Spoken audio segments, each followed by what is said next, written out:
Nous allons voir maintenant la troisième partie, donc les déclics qui vont faire passer du salariat à l'entrepreneuriat. Je vais traiter principalement 4 points, 4 déclics. Premièrement, le temps. Alors, certaines personnes sont programmées pour devenir entrepreneurs. Ça dépend de l'environnement familial, par exemple. Tu seras entrepreneur, mon fils. On est entrepreneur de père en fils. C'est écrit. Deuxièmement, le métier choisi.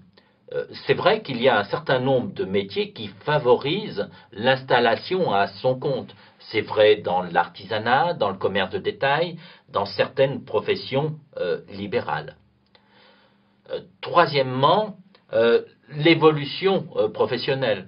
Je le disais précédemment, quelque part, à un moment, pour certaines personnes, l'évolution, la volonté de s'éclater professionnellement fait qu'on pense qu'il est nécessaire de devenir entrepreneur. Il y a un ras-le-bol du salariat qui se crée et une volonté de devenir entrepreneur. Donc, premier point, le temps. Deuxième point, l'idée. Ça va être la découverte d'un nouveau produit, d'une nouvelle technique, de nouveaux savoir-faire. C'est vrai surtout pour des ingénieurs, des techniciens qui inventent de nouveaux procédés. C'est vrai d'une manière générale dans les secteurs innovants, dans les nouvelles technologies, où on voit beaucoup d'entreprises qui se créent autour d'une idée. Troisième déclic, l'opportunité. Alors, ça va être quoi? Ça va être la rencontre avec une personne qui va être complémentaire à vous-même. Vous allez devenir associé avec cette personne à un moment donné. Et vous allez créer votre entreprise dans un cadre sociétaire. Il y a l'affectio societatis, le véritable affectio societatis entre deux personnes qui ont envie d'entreprendre ensemble. Ça va être la rencontre aussi avec un franchiseur qui a lui-même développé son concept, qui l'a testé et qui va le mettre à disposition de franchisés. La franchise représente aujourd'hui un moyen de développement très très fort et avec des risques limités. Troisième opportunité, ça va être la rencontre avec une entreprise à vendre, avec un vendeur quelquefois. Vous voulez, à un moment ou à un autre, quitter le salariat. Et pour ne pas régresser dans vos fonctions, pour ne pas prendre de temps, vous n'allez pas choisir la création d'entreprise, mais la reprise d'entreprise. Donc vous allez rechercher et à un moment va se faire le déclic. Vous allez trouver l'entreprise de vos rêves, la cible de vos rêves. Quatrième opportunité, ça va être la rencontre avec un consultant, avec une personne d'un service d'accompagnement aux créateurs et repreneurs d'entreprises qui va vous donner l'envie d'entreprendre. J'espère que personnellement je vais y arriver. Quatrième grand déclic, l'accident. Il peut être positif ou négatif. L'accident, par exemple, un héritage. Il est positif pour vous, il est négatif pour la personne qui vient de décéder. Vous avez d'un seul coup un capital, vous aviez l'idée auparavant, et puis, donc, le fait que vous ayez maintenant le capital, cette idée va prendre corps et vous allez entreprendre. Accident négatif aussi, le plan social, le licenciement économique, mais accompagné du versement d'un pécule, qui fait que cette idée que vous aviez précédemment va prendre forme grâce aux capitaux que vous touchez.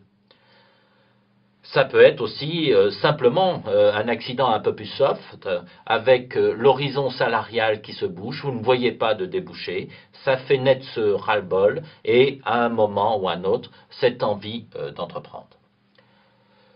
Ces déclics vont se manifester à des moments complètement différents suivant les personnes. il y a des déclics programmés, il y a des déclics accidentels, il y a une idée qui va arriver à un moment ou à un autre. Donc, ça va être aussi la conjonction de déclics qui fait que vous allez être dans les 180 000 et, on l'espère, dans les 300 000 entrepreneurs qui vont créer ou reprendre une entreprise chaque année. Il est maintenant temps de conclure cette intervention sur le passage du salariat à l'entrepreneuriat. J'aimerais mettre en avant 3 points. Premièrement, il existe des intérêts personnels, intellectuels et financiers très importants à devenir entrepreneur. Il faut bien les mesurer, il faut bien s'en rendre compte. Il faut aussi être objectif et se rendre compte qu'il y a des risques. Et c'est entre autres pour cette raison que nous organisons ce cycle de 140 réunions comme celle-ci pour que vous preniez conscience de ces risques, mais aussi pour que vous appreniez à les tourner, à les diminuer et à réussir dans votre entreprise. Deuxième point, l'environnement entrepreneurial n'est pas si défavorable qu'on veut bien le dire en France. Surtout avec les mesures qui sont en cours d'être mises en place. Le vrai problème est de donner goût aux gens d'entreprendre.